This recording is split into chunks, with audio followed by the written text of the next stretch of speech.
Hope you had a great week too. Here we are at the beginning of week 3, and I just wanted to say just a very few brief words this week. There's not really as much to say as there was in the previous week's videos.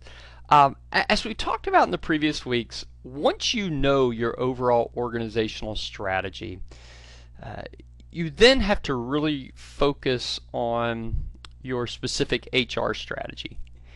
And as we talked about in previous weeks, it really is a notion of having the right people in place in order to carry out your organization strategy.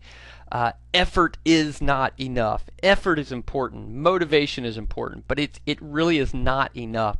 Effort and motivation only take you so far. I can get on a basketball court with Steph Curry and I can try as hard as I possibly want, right? And I can even train for years and work as hard as I possibly want, and he is going to tear me to pieces out there, no matter how hard I might try.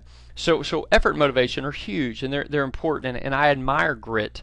But at the same time, you really have to have individuals with the KSAs. So once you have formulated the organizational strategy, you really do need to make sure that you have the proper people in place. Part of this process is something called HR planning.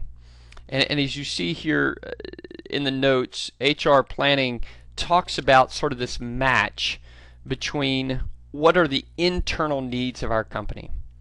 In other words, how many employees with a certain set of skills do we need in order to accomplish our strategy? And the second aspect of that is, well, how many of them are available in our workforce? We may not have those people available in our area. During the Great Recession from 2007 to 2009, and unemployment had climbed to over 10% in our country, and some folks say those numbers were misleading, that actually if you considered everyone who was unemployed, that maybe the numbers were as high as 15% or so. But regardless, there were tens of millions of people unemployed, and despite that, there were articles talking about how some companies were having an almost impossible time filling positions, because while there were tens of millions of people unemployed, they didn't necessarily possess the skills that company was needing. So it's not, as a company, just about what you need, but it's also about being able to find them in the labor market. And HR planning goes really one step beyond that. It's not just about the here and now. It's also about the future. In the future, what will our needs be as a company in terms of HR?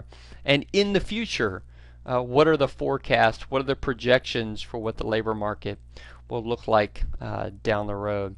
So it's not just about, hey, we want our strategy to succeed now, we have to get those people, but down the road we want our strategy to succeed, and down the road we're going to need the right people.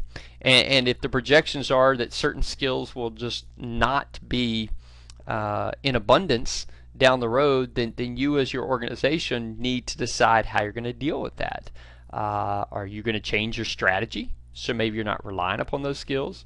Or are you going to institute and invest in some pretty intensive training inside your organization in order to train people to have those skills? So anyway, 3 YouTube videos you see below that I think you will find very interesting on this topic, and of course your textbook deals with this as well. Have a great week.